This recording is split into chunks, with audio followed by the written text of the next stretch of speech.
We get a good look at the legend himself. All right.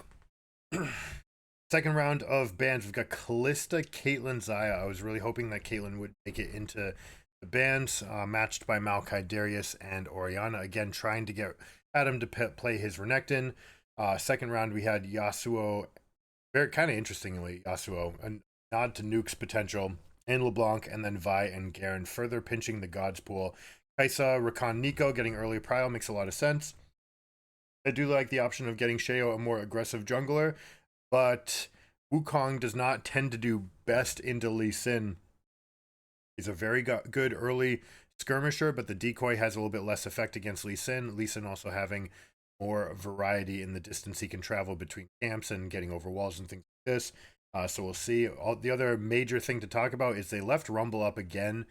Rumble is our favorite top laner for the entire tournament, and I think it's inexcusable to leave it up, and certainly to pick Kaisa, pick one over it. Like, this just makes no sense to me. People are over prioritizing Kaisa. Sure, she's flexible and sure she's fine, but she doesn't need to be blue one prio. You need to get the best picks, and instead they've opted to take Kaisa. They're leaving up, they might consider this 4 OPs. They might say that Nico and Rakan are on the same level, but Nico and Rakan are not on the tier of Alistar, Rumble, and there is no justification for giving these two champions up. Plus, you're going to have perfect splits here with a Rumble top Lee Sin in the jungle. It means you get to pick any of the mages available to you here, and they end up with Azir. So the scaling is good. The early game is good. They've got good control. This is going to be a really easy comp to play. In this game, we'll see whether or not we can create mismatches with Wukong and with Olaf. But ultimately, we have to give the draft win to Damwon. All right, on to the Rift. Game 2, we'll see if BDS can hold on a little bit longer. Last game was a stomp, completely one-sided. We'll see whether or not we can get some of these innovated level 1s. Go from there. We're going to see Rakan actually shuffle around the side here. He's going to be the one to get this wide vision. You always make sure that someone sweeps here to make sure that they didn't just drop an early ward or that they don't have a trap behind you. So actually, we're getting a super aggressive position here from Rakan. Actually going to go all the way to this wall. The team's going to go to line up right here. Now, you can see a couple different interactions. One of the ones that I like most is a 127 delayed invade. So by waiting till 127, you wait till the enemy team has started the camp. Most likely, they have spent their spell immediately because they're like, okay, everything's safe. I can go ahead and just start pushing for the camp clear, right? That's what you do. That's how you go about 99% of your games. You just start with your spell, you start attacking, and you go from there. So by going at 127 and launching at 128 around this wall, at 131 is when you become visible after they've already put their spells on cooldown. That's how you can get a fight for yourself in an all-in situation. And right here, this would have actually paid tremendous dividends if they had done it. But instead they don't. We'll see whether or not Olaf gives himself a protective ward. No, not so much. We end up with a protective ward here and just going into lane early. So the gig will be up that a leash has occurred. Wukong will be way ahead of Lee Sin for early tempo. Canyon opting to not use his smite again as a counter to the prep. You say, all right, BDS has a lot of innovative early level strats, some of which might involve some invades. So instead of using my smite early, I will hold it, I will keep it, make sure that I'm not getting invaded over this wall by a Wukong, especially since they got leashed, which I actually like. All right, normally I would say you want to spend more time as level 2, but because the leash was apparent, you don't want to have Wukong jumping over this wall and then engaging a fight with you where they have the stat lead, especially if you don't know it's coming and they might have wards on you, which they seemingly expect. Now, something that's worth mentioning, these guys are playing on stage. They're not playing in cases the way that they did way back in like season 3, season 4. That being said, when you're in a theater or in the arena or in a stadium, the crowd noise does come through your microphone. All right, they've tried many different ways to do it. They can't really get around it, and this means that if something builds up, you're gonna hear the crowd go, whoa, and instantly the gig is up, right? Like they just know something's happening. So at that moment, you have to be super proactive. It's a huge nerf to a team like BDS that has innovative strategies because the crowd's going to spoil it in some way, shape, or form. Again, they don't know necessarily what the play is, but they know that there is a play. Oh, Rumble taking this upfront damage. He gets the overheat, which means that Lee Sin's able to connect with the Q. Oh, actually, Olaf can turn this with his healing. Wukong, are you not going to help? Did you forget that this is Olaf, and Olaf is the best champion in the game at low health? But for those of you who don't know the lore behind it, Olaf is trying to die, but can't. He wants a glorious death, but he's fated to die in a bed, so he constantly tries to die in the most glorious way possible, which I think is awesome lore. I think it'll be great when the MMO comes up. Let me know if you're excited for the MMO. You can timestamp 400. Oh no, Canyon's taking it to Wukong here. GG, game's over. Snowball in place. 400 in the comments below. If you're excited for the MMO, tell me what you think about it. We love to watch Necrit's videos, and it seems like it's going to be in a good place. It seems like it's in decent hands, but it better be, because they seem to be mortgaging all of their efforts for making this game better. Nico trying desperately to shove the wave to give herself a good recall time. Trying to get in front of Showmaker there. Not going to do anything. You can block a little bit of the damage, right? Because target 1 takes more damage than the pass-through. So you can use that clone to do obnoxious things like that. Obviously, people know about blocking hooks and trying to like take aggro, holding the recall, things like this. But if you can actually negate some amount of damage using that passive, then good. Or even I should call it the active portion. Kind of feeling really good about his damage right here. Surprised that he even spent any time spinning around, risking missing the tops. Like right here, Sheo could have turned for this. Look how low he got. If Wukong's battling him at the same time, Lee Sin is single target. He doesn't have AoE effects. Once the E is on cooldown, Wukong could have jumped back in. Perhaps afraid that there was enough of a difference, but absolutely there was a window to turn that back. Anyways, Canyon.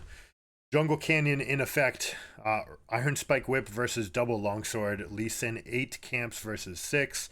He's going to have a tremendous lead, and he'll be clearing faster, and he'll be in the face of the Wukong every step of the way.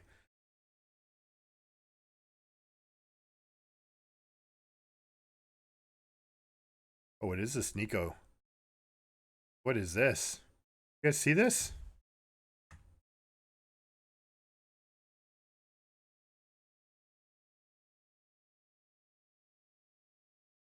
Love it. Rumble ulting the wave. This is a beautiful thing you can do to get your early back, especially if you don't run teleport, which a lot of these Rumbles aren't doing because they want to ensure that they're strong enough in the side lanes and that they win their matchup to be the first to 6 just by sheer pressure. This is something that they all end up doing. It means that necessarily you need to have this TP. You always will anyways. Your mid laner always needs TP because it's such a fast lane to push. You need to be able to get there and fight for level 6 so you can play inside out on the prio. But Rumble, any champion that doesn't bring teleport to the top lane, you need to have this tool available that is a fast push. Rumble just jumps into the river, lines up the minion wave, casts it down, comes back with a spike. He's looking at Boots of Swiftness and an extra Amp Tome, meaning that it'll be that much harder for Olaf to run him down with axes, and he'll be able to get away, and he'll be able to pressure and just dodge, right? Just dodging the Q might even happen. But if you do get hit by that errant one, you won't be in danger of a flash follow-up. This matchup, by the way, swings on that. If Olaf fishes for Qs and you hit one, the moment you hit one, that's when flash just comes out. Boom, you flash on top of them, flash E, and then you start steamrolling, you get on top of the axe, and then basically since you're on top of them, you have approach velocity and you have the powered movements. You'll just stay on top of them for the entire fight and they can't get away. And Rumble is not a threat if he's running away from you. He really needs to be facing you. That is the concept behind the Ignite. Like sometimes you just get into this fight that you need to fight. You can't run away or it's going to be single one-sided. You use Ignite to try to swing that balance. And obviously against Olaf, it mitigates that tremendous amount of healing that he has.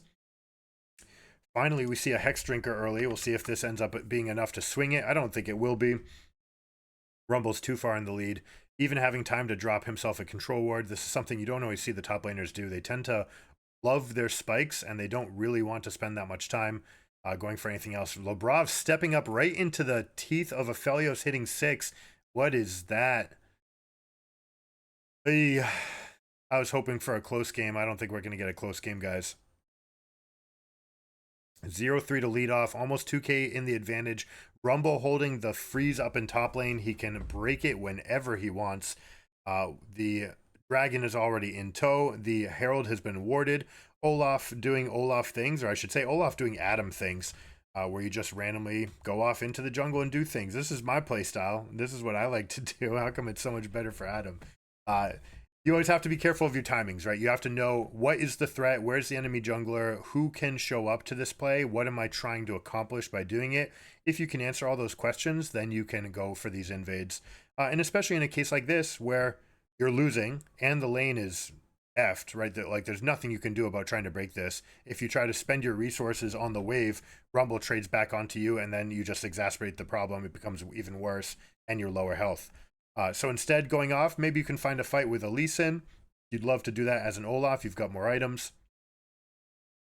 Although maybe not more than this Lee Sin, because that early 2-0 start. Deft hitting 6. Boom. Just mashing it.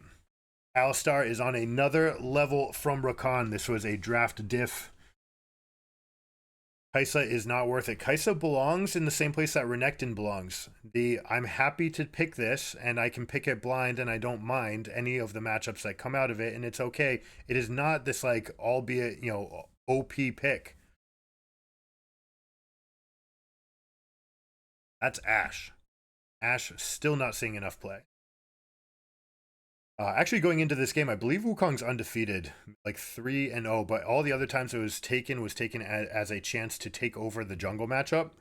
I think particularly into Vi and into Sejuani as a chance, like, hey, or Maokai, some Maokais as well. So a mix of those tanks saying, all right, I can go fight you. There's nothing you can do about it. And since I can go fight you, I can take you off camps. I can get my early level 6 and look for the fights that way. Wukong is just on a whole level lower than he was last year, getting that significant nerf to just the flat AD and then his damage to monsters being decreased. Wukong is not in a great place. You really have to like the matchup in the jungle for him to want to monkey around, Anyways, where are we going to find some points of strength? We've managed to survive with no Azir engages here. We do have the early Merc Treads from Azir, as is customary against Nico, just like it's customary against Syndra. These champions are reliant upon their combo to deal the majority of their damage, so Merc Treads can dodge and it can survive so that you're never getting comboed out, and then you feel pretty comfortable just scaling up from there.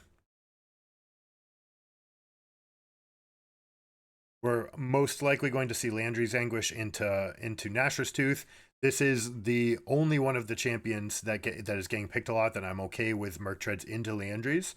You're just missing out on too much damage with some of the other builds. When you do this, specifically Azir is hugely gated on where you place your W and where you throw your Q. And then basically until a level 12, when you're getting all the points into Q, that you'll have enough cooldown where you can throw it and then throw it again. Otherwise, for the first several levels of the game, we're talking about you position your Q and then you're gated by, that's it. People to move away from it, you don't deal any more damage. Once you have Nashor's Tooth in combination with Landry's, it means that you have enough ability haste that you can actually get second casts of the Q off. And you'll be able to create that reposition. And if the team does manage to get away from your soldiers, at least you have Nashor's Tooth to deal some extra damage for you. Ellen trying for that. Love the attempt. Has flash available. I like that Lee Sin is putting the gold into Deft's hands. You want to put it in the bot wave whenever you can. Kellen should step back so that Deft gets the gold, not him. Yep, right there. This is the arc. You're inside that arc, you will count as taking part in the tower kill. This is important for maximizing how you get gold off of plates. Obviously in live, plates are only worth 125 now and not the full 175. So that will be mitigated, but most importantly, the spectators will never do this, but if you go into a game, go into any of your replays as a turret is losing its plates and just look how it goes up and compare what it happens when one champion is nearby versus when 3 or 4 champions are nearby. The defenses go up based on the number of plates that have gone down recently multiplied by the number of people that were nearby for it, right? And it kind of just builds on itself. So when you're dropping that Herald, the jungler will count because they dropped the Herald plus the carry that you're trying to give it to. The defenses on the turret just go up so fast. That's why you normally try to tick away some of the plates before you drop the Herald so that you can get true damage and kill the rest of the way. The Herald charge itself being worth about 1.5. Herald was so incredibly OP, it took the world forever to know about it. This is how we got Clutch up to the world stage in 2019. Also, although we're still waiting for Toby to give us a job at Dignitas now. But it's so explosive, the amount of gold that early in the game. Since then, we're talking about the defenses on the turrets from taking plates have gone up. The value of the plates themselves has gone down. The value of taking the Rift Herald itself has gone down. Herald has gotten harder to take. Well, I guess we'll just draw these all as negative things. Everything has been in line with making the Herald harder and harder and harder to take in an attempt to make the game less snowbally. Because that's how good it was. If you could get Herald, mortgage 2 plates and Dragon, you were fine, because getting Herald was going to give you at least that back, plus the fact that you just kill it for another source of gold, like a kill's worth of gold. So. But anyways, that's in the past. That will never be the case again, I'm sure. So we'll have to just adapt to what is. And here we go, 4 minions. I like this path by taking this one. Again, by the time you see the fourth, it can be too late. I like that kind of like emoting. I'd rather you didn't emote, right? It'd be better if you didn't show them that you think. It's good for the fans, I suppose, but it would be better strategically to have Nico think that they belong up there and that, like, oh, they don't notice, they haven't done anything, they're playing up for the wave.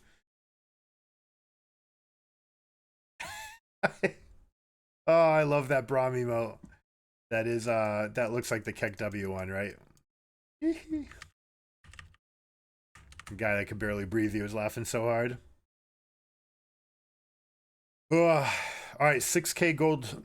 Lee Sin is flying all over the place. He hasn't been able to grow his lead apart from the CS. He is 5 camps ahead, so he's been able to challenge Wukong everywhere. So he's just faster on his clear, faster to do everything. He's got the completed boots, so he's moving around the map quickly as well. We even have these big pushes going off into the bot wave. That inner turret is almost collapsed. That will be another source of 1,000 gold for DK that they'll be able to use going into this mid game. Next Herald is up. Definitely belongs to DK. Let's look at the inventories. So we have no Radiant Virtue yet. We've got almost a completed Kraken Slayer to go along with the Gale Force. We don't have Nashers, so they may not be feeling super strong. Where everyone in the game has a mythic. We have the Q evolved from Kaisa, but the levels are going to be a big discrepancy. Actually, not even 11. Yeah, 10 to 9. No, it's not even that bad. It's just 1 level from Lee Sin to Wukong. So actually, BDS could be feeling that with the amount of gold. Like, yes, we're talking about component differences right here. But that's it, right? And this might be your best chance at fighting back and trying to get some amount of gold back into this game, because the lead has not made its way into a wallet yet. I love what they're doing here with Lee Sin and Alistar. They're going to hold this position, then they're going to go this direction, because they had the inside track, which means that DK is able to get the inner for themselves here. Both the bottom and the mid lane inner turrets are gone. That is significant gold influx, and we're dealing permanent damage to the structure. 3,300 health on this turret. Every time you can get it down by 1,100, that will be permanent. So down to 2,200 or 11. If you don't make it to that benchmark, it'll heal back up to those 1/3 and 2/3 and 3/3 benchmarks, but they actually kill it. So we have a permanent source of weakness. Congratulations, you have the Rift Herald, but it's going to be tough to find a place to use it. If I'm BDS, I actually would have used it right away. Just throw it up in this top lane. This is the counter. They're pushing mid. You know that 2 people are committing to that. You can go up here. Try to dive Rumble, but try to just get this Herald. Trade even inhibitor. Like, you want the inhibitor to die at 17 minutes. That would be fantastic. That means the enemy team loses a source of income in mid lane. You just go out here, you drop 2 wards to see people passing through, and you let the wave sit right here, and you just farm it, and you just try to go push on these side waves, and then recollect right here, pick up the wave, and when you're ready for a camp respawns, you can go out, push it out again. It's a difficult situation, but it's the way to make the most out of a terrible spot. Instead, the fact that the inhibitor is up means that this wave is just going to sit here, so DK can choose when and how they're going to push it in. In this case, they're answering to the Eye of the Herald by pushing into bot lane, dealing some amount of chip damage, although that is unlikely to make it to the 1100 mark. Lee Sin, meanwhile, going for the dragon himself. We're going to see him pop over. Looks like the canyon is long finished, giving it to Showmaker. Kind of interesting because the Sand Soldiers do not apply these on-hit effects. So they're not doing the Nashor's Tooth, they're not doing the recurve bow, they're not doing the red. But like we said, any moment where they do slip out of your Sand Soldier range, you will have access to better auto attack. Now, let's see, do we have completed items? I'm sure Azir's going to be looking to finish this off. It looks like they're doing blue into Gromp. Gromp's already gone. Very similar gold graph to the first game. See kind of dejected faces here on the side of BDS, going through the motions. Find a way. Find a way. Fight. You can die not trying and be a little bit more comfortable dying, or you can die trying. Either way, you're dead, but at least you tried. Always take it to the fullest. Like what BDS is doing. Side to side pressure. Go with numbers. Just try to get this objective gold. Move around the map. Force the enemy team to make the right macro plays to answer to you. Just constantly up tempo, up tempo, up tempo. Try to find weakness. You may even catch people in the middle of a rotation. You are going to have to give up these objectives once the wallets are consolidated. We do see 2 items finished here. Radiant Virtue done. So these guys are going to be forcing the Baron on spawn most likely. They might wait a little bit. Somehow Lee Sin has actually not ballooned the lead. I shouldn't say that. Has not managed to get a second item yet, despite having a growing lead in the jungle, but being the first to the Mythic, being the first to Mythic plus boots, not getting anything else from this state, he might consider that a bit of an L. But the team has gotten lots of gold, so he's taken his lead and allowed for pushes into multiple different lanes, including structural base damage in the mid lane. BDS, this is not going to be your fight because they just completed all their items here. Sheo trying to get in the middle of the pit, trying to ask that question. Nico's popping in, getting a big knock-up, but already with 1 dead, it basically cost them nothing to kill the Wukong. Olaf does get 1 kill for themselves, and importantly, it's on Aphelios. Aphelios is their #1 source of turret damage and a significant source of gold, so they will be able to get that back for themselves. Just a big difference in money that's in the wallet. But that said, after these trades, right, we've got 2 items. We're gonna finish Radiant Virtue as well. So coming out of this, BDS might have a chance to try to flip the script on this game. Rumble, most of these champions just finished their 2 items. So you're only talking about very slight, component differences or a stopwatch. So you might have a chance if you find your window to go for it. See how we ended up here.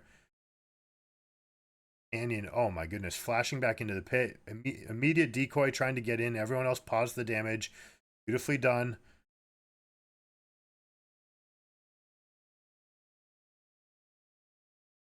Good little hold there. It would actually be a nice little training session to go into that. Show exactly how they pause, where they stop, whose job is what to deny the monkey, who's denying what when the rest of the fight comes in. They did let the Nico in, but they end up getting the wash fight for it. So even though Aphelios dies, they get the Baron buff and they get significant amounts of kills, permanent damage coming in on the structures now. Oh yeah, I don't like this ultimate at all from Olaf. That was the end of that guy locking you down. So now you don't have that tool available to you for this fight. Trying to use Q. We ended up with a Mauve Malmortius. Normally we see something like Ravenous Hydra. So you can stay up, also push the waves much faster. Not that you need that much help as Olaf to do it, but it does cost you a bunch of mana to stay on top of it.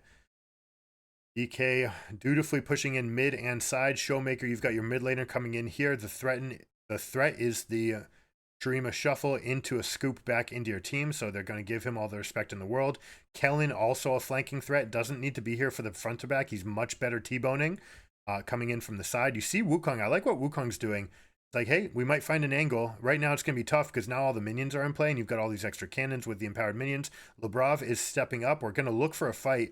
I like that they're going to go for it. Let's see if you can ask some more questions though, right? Step back, step out of vision, see whether or not you get the team to split up.